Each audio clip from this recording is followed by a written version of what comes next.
అరే ఆ బుక్స్ చదవండి, ఈ బుక్స్ చదవండి, ఈ సంవత్సరం మీ తలరాత మారిపోతుంది, మనిషి అన్నవాడు కనీసం ఈ పుస్తకాలు చదవాలి, ఇదిగో టాప్ 100 బుక్స్ ఇవి, టాప్ 10 ఇవి, టాప్ 50 ఇవి అని చెప్తూనే ఉంటారు మన వాళ్ళంతా. మనం కూడా బాగానే టెంప్ట్ అవుతాం, కానీ బుక్ తీసేసరికి లేకపోతే ఇంకో బుక్ చదవాలనేసరికి నీరుగారిపోతూ ఉంటామండి.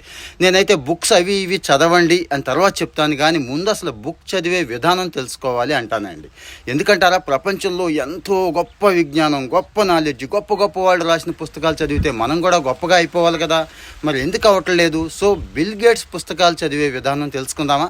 బిల్ గేట్స్ ఎంత ఫేమస్సో మీకు తెలుసు, ఎలా చదువుతాడో కూడా మీకు తెలుసండి. ఆయన ఎలా చదువుతాడో తెలుసా? చదివేది ఒక పుస్తకం చదివినా నెలకి దాన్ని లోపల కంట చదువుతాడండి. అంటే చదివేటప్పుడు అక్కడున్న ప్రతి పాయింట్ని, ప్రతి సబ్జెక్ట్ని అన్వయించుకుంటాడు, విశ్లేషిస్తాడు, అంటే అనాలిసిస్ చేస్తాడు. మనకి ఎంతవరకు ఉపయోగపడుతుంది, ఇందులో నేను ఫాలో అవ్వదగ్గ ఏమైనా పాయింట్స్ ఉన్నాయా, ఇలా చెక్ చేసుకొని సింపుల్ నోట్స్ రాసుకొని అన్నీ అప్లై చేసుకోవడానికి సాధ్యమైనంత వరకు ట్రై చేస్తాడండి. మనం చాలా పుస్తకాలు చదివేసి ఉంటాం, తెలుగు కానీ ఇంగ్లీష్ కానీ పర్సనాలిటీ డెవలప్మెంట్ కానీ అది ఇది అనేది చాలా చదివేశాం, కానీ మన లైఫ్లో ఎంత కూడా చేంజ్ రాదండి, ఎప్పటికీ రాదు, ఇంకెన్ని చదివినా ఉపయోగం లేదు. సో బిల్ గేట్స్ చదువుతున్న మార్గం మీకు అర్థమై ఉంటుంది. ఒక్కసారి లోతుగా వెళ్ళి ఆలోచించండి. పుస్తకం చదవటమే కాదు, అందులో ప్రతి చాప్టర్లో ప్రతి పదంలో ఉన్న అర్థాన్ని పట్టుకోండి, కామెంట్ చేయండి. మీ